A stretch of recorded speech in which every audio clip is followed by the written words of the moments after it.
ஓம் சாந்தி sir. எல்லாம் ஹாப்பியா இருக்கீங்களா? குஷி குஷியா இருக்கும். ஓகே.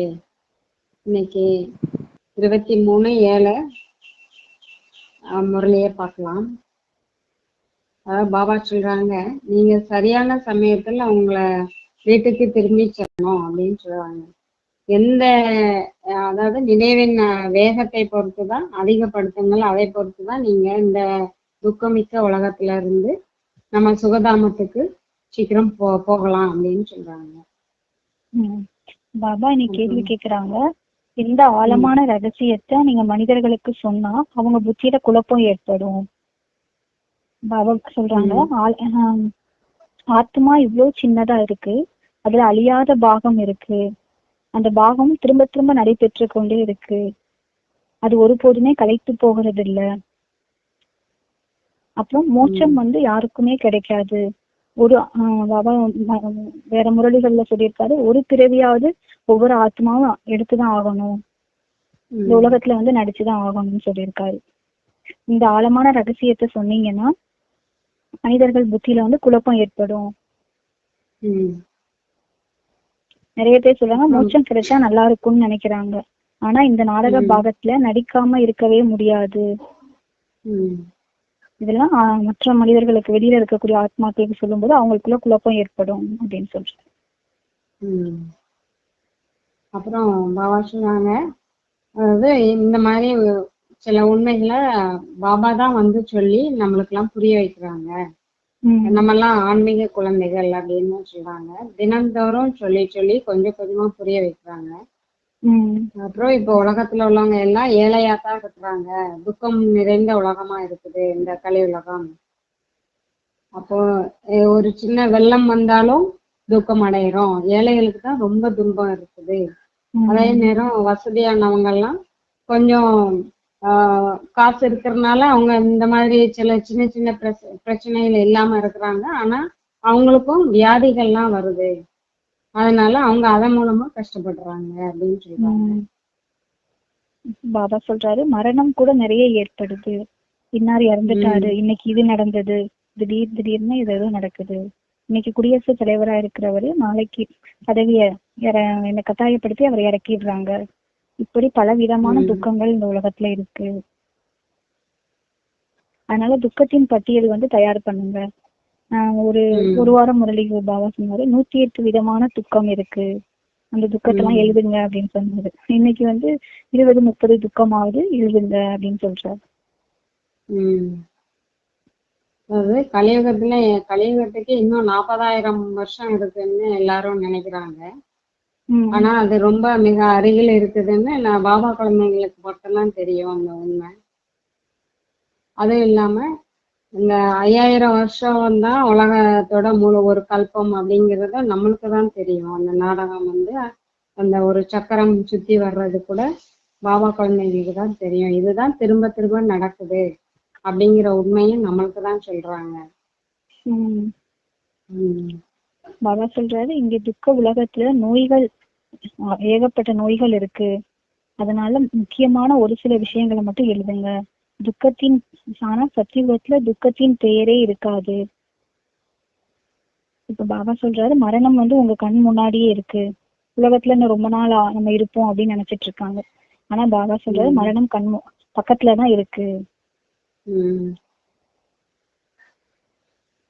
நான் உங்களுக்கு சத்தியுகத்தின் ஸ்தாபனை சங்கம யுகத்துலதான் சத்தியுகத்தினுடைய ஸ்தாபனை ஏற்படும். நான் சங்கம யுகத்துல உங்களை ராஜாவுக்கெல்லாம் ராஜா ஆக்குறேன்.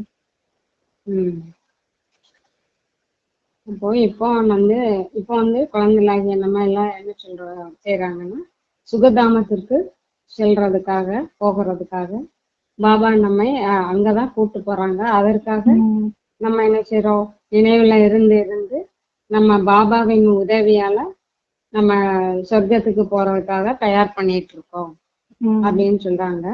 அப்போ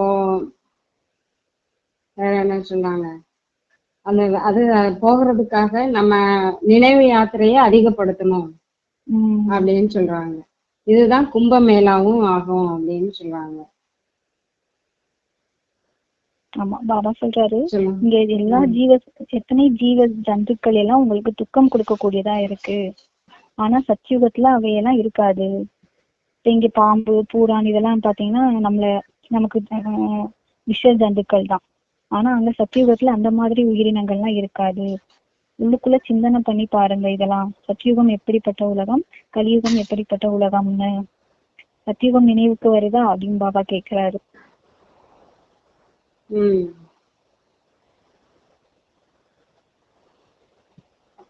ஞானம் சொல்லுங்க.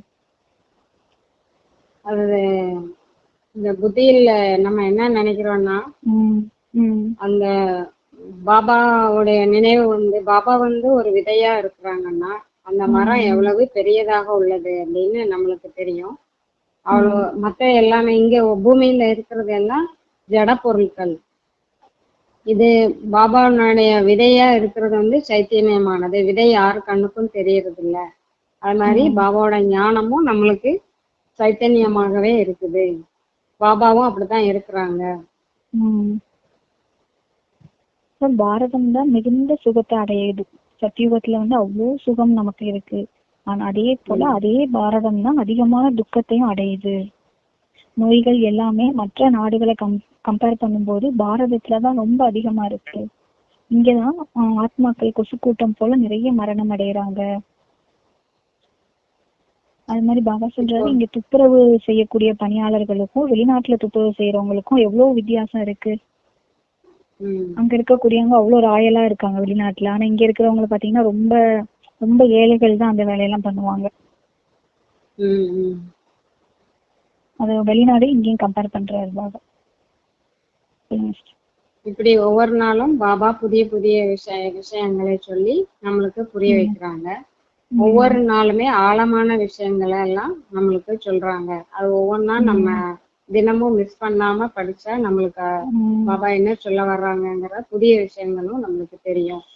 இப்போ நாடகம் நம்ம நடிச்சுட்டே இருக்கிறோம். புத்தியில எவ்வளவு குழப்பம் ஏற்படுது அப்படின்னு கேட்கிறாங்க பாபா. அப்புறம் இவ்வளவு சிறிய புள்ளியிலேயே அந்த முழு சக்கரத்தின் ஞானம் இருக்குது அப்படின்னு சொன்னா இது யாருக்கும் புரியாது. பாபாவோட அறிமுகத்தை புது குழந்தைங்களுக்கு கொடுக்கறோம்னா அவங்க ஆச்சரியமா இதை கேட்பாங்க. பாபா சொல்றாரு இப்ப குழந்தைகள் உங்களுக்கு புரிஞ்சுட்டே எல்லாமே புரியுது. அதாவது அரைக்கல்பம் சுகம், அரைக்கல்பம் துக்கம்.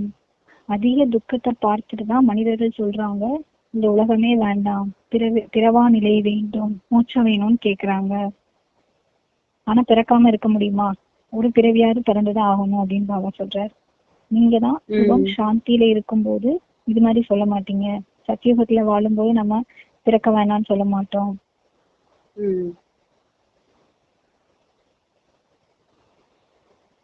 பாபா சொல்றாங்க பாபா விதை ரூபமா இருக்கிறாரு. முழு ஞானமும் அந்த விதைக்குள்ளதான் இருக்குது. அந்த மரத்துல உள்ள மாடல் காட்டப்பட்டிருக்கு, பெரிதாக காட்டப்பட்டிருக்கு. ஆனா முழு குழந்தைகள் ஆகிய நமக்கு விசால புத்தி இருக்கணும் அப்படின்னு தான் சொல்றாங்க. அப்பதான் அந்த சின்ன சின்ன நுட்பமான விஷயங்கள்லாம் நல்லா புரியும். அப்போ இவ்வளவு காலத்திற்கு பிறகு நம்ம ஒவ்வொரு நடிப்பு பாகத்தையும் ஒவ்வொருத்தரும் நடிச்சுட்டே வர்றோம். இது எவ்வளவு மிகப்பெரிய டிராமாவா இருக்குது அப்படின்னு சொல்றாங்க. அதாவது அவங்கவுங்களுக்கு உள்ள டிராமா நடிக்கிற நேரத்துல அவங்கவுங்க வருவாங்க. ஒரு பிறவியா இருந்தா கூட அந்த டைம்ல தான் வர முடியும் அப்படின்னு சொல்றாங்க. பாபா சொல்றாரு திவ்ய திருஷ்டினாலதான் நிறைய நல்ல நல்ல காட்சிகள் நமக்கு கிடைக்குது. இப்ப எல்லாருக்கும் காட்சிகள் கிடைக்காது. யார் நல்ல புருஷார்த்தம் பண்றாங்களோ பாபா குழந்தைங்கள அவங்களுக்கு தான் நிறைய காட்சிகள் எல்லாம் கிடைக்குது. அதே போல பக்தியில கூட கணேசனுடைய காட்சி, அனுமானுடைய காட்சி எல்லாம் நிறைய பேருக்கு கிடைக்குது. மீராக்கு கிருஷ்ணருடைய காட்சி கிடைச்சது அப்படின்லாம் சொல்லுவாங்கல்ல. அப்ப எல்லா மனிதர்களுக்கு பாவனை, அதாவது யாரை நினைச்சு நம்ம ரொம்ப மனமுருகி வேண்டுமோ அவங்களுடைய காட்சியை பாபா கொடுப்பாரு. அது ஆனா குழந்தைகள் நீங்க இதுலலாம் இப்ப ஈடுபடாம நீங்க முயற்சி பண்ணணும். கல்பத்திற்கு முன்பு எப்படி உயர்ந்த பதவியில இருந்தீங்களோ அதே போல பதவி பெறுவதற்கு இப்ப நல்லா ஞானத்தை படிக்கணும், தாரணை பண்ணணும். பாபா சொல்றாங்க, நீங்கள் இப்போ புருஷார்த்தம் செய்ய வேண்டும். கல்பத்துக்கு முன்னால என்ன பதவியில இருந்தீங்களோ அதே மாதிரி திரும்பவும் நீங்க அதே இதுக்கு தான் வருவீங்க. அதாவது புனர்ஜென்மம் ஒவ்வொருவரும் எடுத்துக்கிட்டே தான் இருக்கணும். பிறவியில ஏணிப்படி எப்படி இறங்குறோமோ அதே மாதிரி குழந்தைங்க இறங்கி வருவாங்க. அதுக்கப்புறம் மீண்டும் அதுலயே அதே மாதிரி ஏறி நம்ம சத்தியுகம் வர்றப்போ அவங்கவுங்க இடத்துக்கு போய் அதே மாதிரி முன்னால இந்த கல்பத்துக்கு முன்னால எப்படி இருந்தோமோ அதே மாதிரி தான் ஒவ்வொரு டைமும் நம்ம அந்த புருஷார்த்தத்தின் மூலமா அந்த பதவிக்கு போவோம் அப்படின்னு சொல்றாங்க. பாபா சொல்றாரு டிராமால இருக்கு. அதாவது இன்னும் போக போக நிறைய பேர் பாபா குழந்தை ஆவாங்க. ஒவ்வொரு தெருவுலையும் ஒவ்வொரு வீட்லயுமே கீதா பாடசாலை உருவாகும். அப்ப கேளுங்க, உங்களுக்கு எப்படி நீங்க கேட்கணும்னா, உங்களுக்கு 2 தந்தை இருக்காரு, அதுல பெரியவர் யாருன்னு கேளுங்க. அந்த பெரிய தந்தை ஒண்ணு சரீரத்தோட அப்பா, இன்னொன்னு ஆத்மாவுடைய அப்பா. அந்த ஆத்மாவுடைய அப்பா தான் பெரியவர். அவரை தான் நீங்க கூப்பிடுறீங்க. கருணை காட்டுங்க, கிருபை செய்யுங்க, எங்களுடைய துக்கத்தெல்லாம் நீக்குங்க, தூய்மையாக்குங்க, நீங்க தான் கூப்பிட்டீங்க. ஆனா வேண்டிக்கிட்டே இருந்தா எதுவும் கிடைக்குமா அப்படின்னு பாபா கேட்கிறாரு. நீங்க வேண்டதுனால எதுவுமே கிடைக்காது. நான் உங்களுக்கு வழி சொல்லிட்டேன், அந்த வழிப்படி நடந்து உங்களுக்கான சுகத்தை நீங்க தேடிக்கோங்க அப்படின்னு சொல்றாரு. பாபா சொல்றாங்க, ரொம்ப முயற்சி, ஒவ்வொரு நாளுமே பாபா முயற்சி பண்ணி பண்ணி குழந்தைங்களுக்கு புரிய வைக்கிறாரு.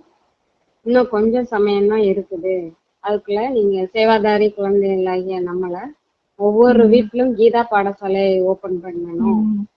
அப்போ திறந்து வச்சீங்கன்னா வெளியில் மட்டும் இல்ல, எழுதி போடணும், போர்டு மாதிரி எழுதி போடணும், அதுக்கான படங்கள் சித்திரங்களும் வைக்கணும் அப்படின்னு சொல்றாங்க. அப்புறம் பேட்ச் கூட அந்த நம்ம காரியத்திற்கு உதவும் அப்படின்னு சொல்றாங்க.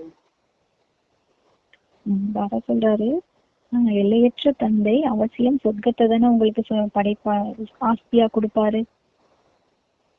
அப்ப பாபாவை நினைவு செய்யும் பொழுது நீங்க செய்யக்கூடிய குழந்தைகள் தான் அந்த சொர்க்கத்துக்கு போக முடியும். ஏன்னா தூய்மையான ஆத்மாக்கள் தான் அங்க போக முடியும். அதனால நீங்க நினைவு செய்தாதான், நினைவுனால மட்டும்தான் தூய்மையாக முடியும். வேற எந்த வழியுமே கிடையாது. ஏன்னா அந்த சொர்க்கம் தூய்மையான உலகம். அதுக்கு நீங்க எஜமானன் ஆகணும்னா கண்டிப்பா தூய்மை ஆகிதான் ஆகணும். சொர்க்கத்துக்கு போக போறீங்கன்னா பிறகு நரகத்துல, சொர்க்கத்துக்கு போக போறீங்க, அப்புறம் ஏன் நரகத்துல மூழ்கி இருக்கிறீங்க அப்படின்னு பாபா கேக்குறாரு.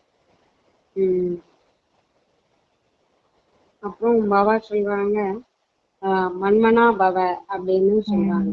தந்தையை மட்டும் நினைவு செய்யணும், பிறகு அந்த மதி சோகதி அப்படின்னு சொல்றாங்க.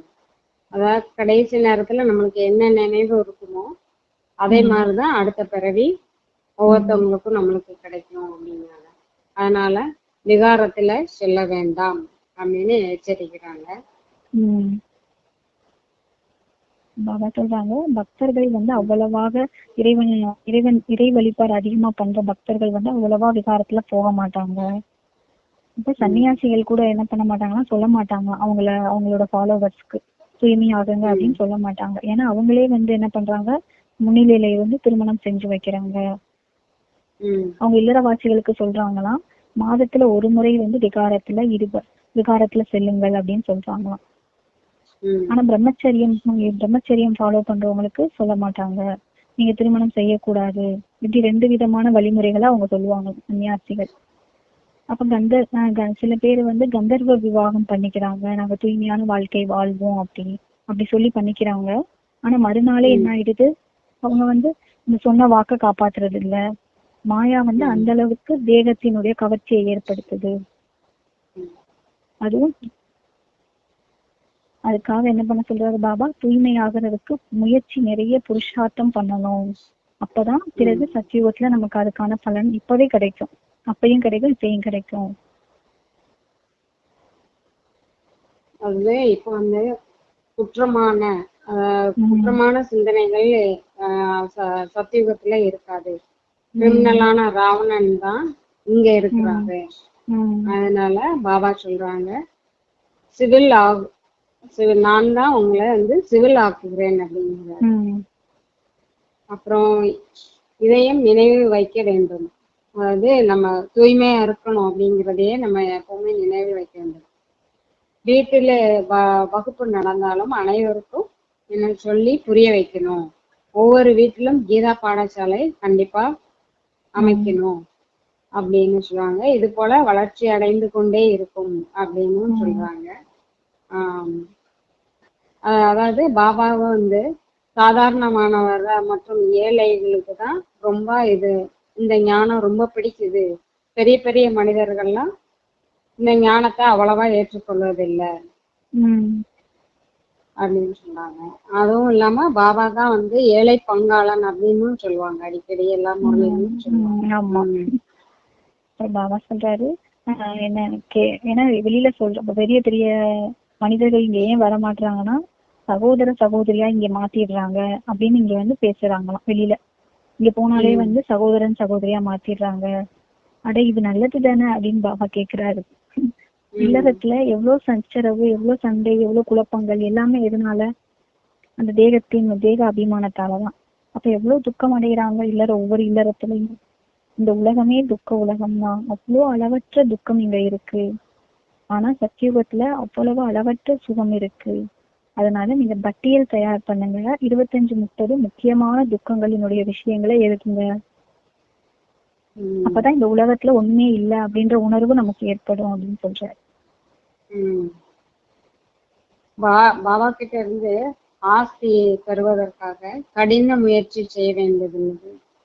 அப்போ பாபா இந்த ஞான ரத்தினத்தின் மூலமா நமக்கு சொல்லி சொல்லி தினமும் சொல்லி சொல்லி புரிய வைக்கிறாங்க. அதாவது பிரம்மா தான் மாணவர், அதாவது பிரம்மா மாணவர்னா தேகத்தின் அனைவருமே மாணவர்கள் தான். கற்றுத்தருகின்ற ஆசிரியர் மட்டும் விதேகி, உங்களை கூட விதேகி ஆக்குகிறார் அப்படின்னு சொல்றாங்க. சரீர உணர்வு விட்டு நம்ம அதை விட்டுட்டே போயிட்டே இருக்கணும். அப்பதான் நம்மளுக்கு தேக உணர்வு மறந்து தேகி, அதாவது ஆத்ம உணர்வு அதிகரிக்கும் அப்படின்னு சொல்றாங்க. சொல்றாரு இந்த கட்டடங்கள் முதலியன எதுவுமே இனி வரப்போற காலத்துல மிஞ்சி இருக்காது. ஏன்னா எல்லாமே மண்ணோட மண்ணா போயிடும். ஆனா சத்தியுகத்துல எல்லாமே புதுசா கிடைக்கும். அங்க உங்களுக்கு அதிகமா கடைசி நேரத்துல உங்களுக்கு நிறைய சாட்சாத்காரம், பாபா குழந்தைகளுக்கு ஃபுல்லா சத்தியுகத்தினுடைய காட்சி கிடைக்கும். எல்லாமே சாட்சாத்காரம் கிடைக்கும். அந்த பக்கம் அதிகமாக விநாசம் ஆயிடும். அணுகுண்டுகள் மூலமாக நிறைய விநாசம் வரும். கடைசி நேரத்துல ரத்த ஆறு ஓடும். நிறைய நடக்க போற மரணங்கள் வந்து ரொம்ப மோசமா இருக்குமா.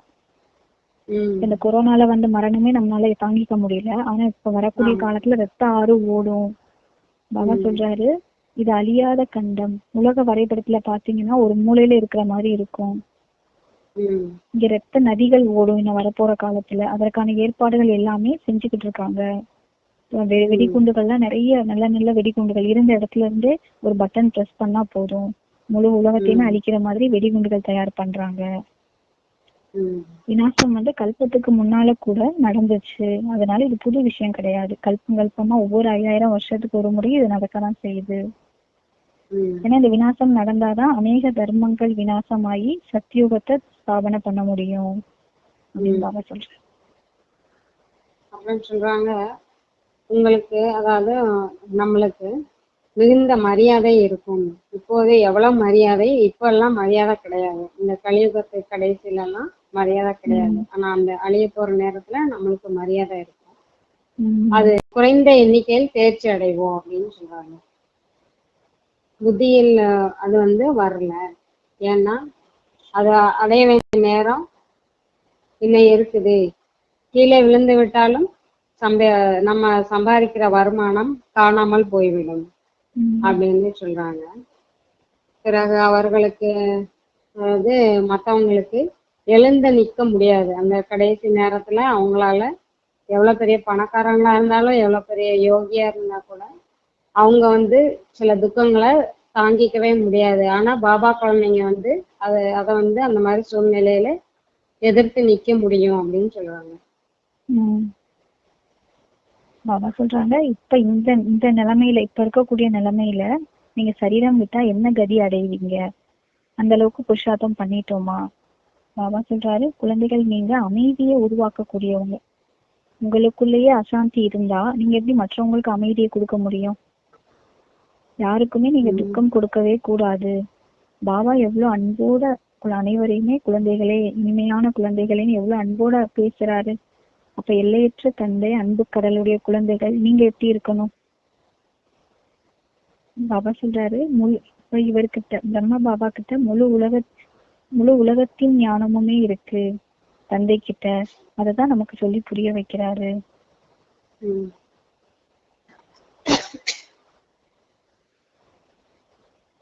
அதாவது அளவற்ற துக்கம் தான் இங்க இருக்குது. அதை தவிர வேற எந்த இதுவுமே இப்போதைக்கு யாருக்குமே ஒரு நல்ல ஒரு நிலைமை இருக்குன்னு சொல்லவே முடியாது. இப்போ இருக்கிறத கொஞ்சமாவது நம்ம ஞானம் கேட்டாலும் சரி, அவங்களுக்கு அது புத்தியில கடைசி நேரத்துல அவங்க அது வெளிப்படும் அப்படின்னு சொல்றாங்க. அப்புறம் செம்மறியாடு மாதிரி அவங்க என்ன சொன்னாலும் அவங்களுக்கு கேக்குறது இல்லை, புரியறது இல்லை அவங்களுக்கு. பத்தி ஒரு செம்மறியாட்டுக்கு தெரியுமா அப்படின்னு கேக்குறாரு.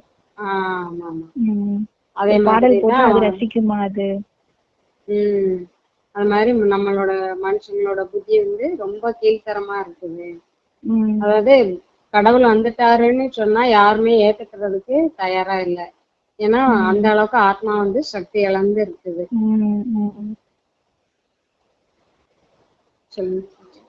பாபா சொல்றாரு, குழந்தைகள் நீங்க இப்ப மெல்லிய மலர்கள் போல ஆகணும். எந்த ஒரு அசாந்தியோ அழுக்கோ உள்ளுக்குள்ள இருக்க கூடாது. அசாந்திய பரப்புறவங்க, தேக அபிமானியா இருக்கிறவங்கதான் அசாந்திய பரப்புவாங்க. அப்ப அப்படிப்பட்ட அசாந்தி பரப்பக்கூடியவங்க கிட்ட நீங்க விலகி இருங்க. அப்புறம் வரதானம் சொல்லுங்க.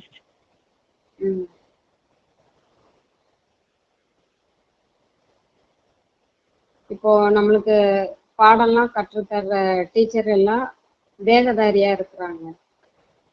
ஆனா தேக உணர்வு பாபாவுக்கு தேக உணர்வும் கிடையாது. அது போல நம்மளும் தேக உணர்வு இல்லாதவங்களா ஆயிட்டே இருக்கணும். குற்ற பார்வை கண்கள்ல இருந்துதான் ஃபர்ஸ்ட் வெளிப்படுது. அந்த பார்வை இருக்கக்கூடாது. கண்ணால நம்ம குற்றம் செய்யக்கூடாது அப்படின்னு சொல்றாங்க. அப்புறம் நம்ம புத்திய விசால புத்தியாக ஆக்க வேண்டும் அப்படின்னு சொல்றாங்க. அப்போ படிப்புக்கு மரியாதை வைக்கணும்.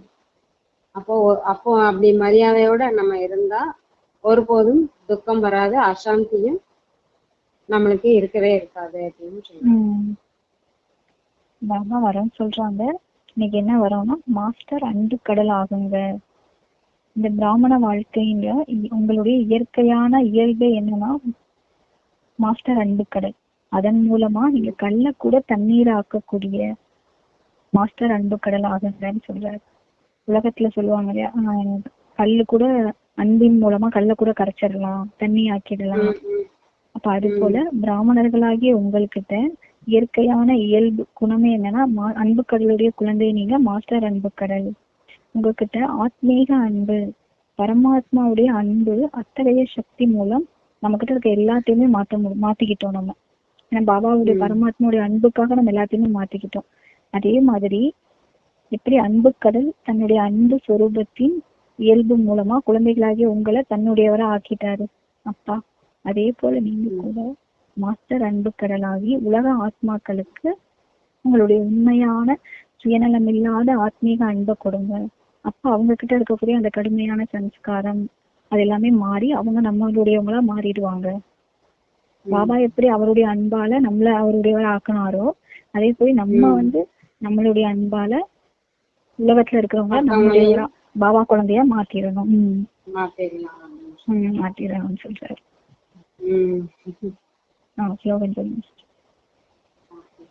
அதாவது பாபா சொல்றாங்க, நம்மளுடைய சிறப்புகள் என்னன்னா நம்ம சிறப்புகளை நினைவு வைத்து சேவையில் ஈடுபடணும். அப்படின்னா அந்த பறக்கும் கலையில பறந்து கொண்டே இருப்போம் அப்படின்னு சொல்றாங்க பாபா. நம்மளுடைய சிறப்பு தன்மை என்னது சிஸ்டர் சொல்லுங்க. நம்மளுடைய ஒவ்வொருத்தர்கிட்ட ஒவ்வொரு விசேஷ குணம் இருக்கும். சில பேர் நல்லா பேசுவாங்க, சில பேர் வந்து நல்ல சொற்பொழிவு எல்லாம் பண்ணுவாங்க. அப்ப அதை வந்து சேவையில பயன்படுத்துங்க. சில பேர் நல்லா சமைப்பாங்க. அப்ப அது வந்து பாபா வீட்டுல எப்ப சமைக்கிறதுக்கு சேவைக்கு தேவைப்படுறப்ப நம்ம போய் பண்ணும்போது நம்மளுடைய என்னாகும் அந்த கலை வந்து வளரும் அப்படின்னு பாபா சொல்லுவார். அப்ப நம்ம வந்து பறக்கும் கலையில எப்பவுமே லேசா இருப்போம். இப்ப சேவையில ஈடுபடும் போதே நமக்கு என்ன ஆகும், எல்லாம் குறைஞ்சிரும். அப்ப பறந்துகிட்டே நம்ம ஆத்மா எப்பவுமே லேசா இருக்கும்.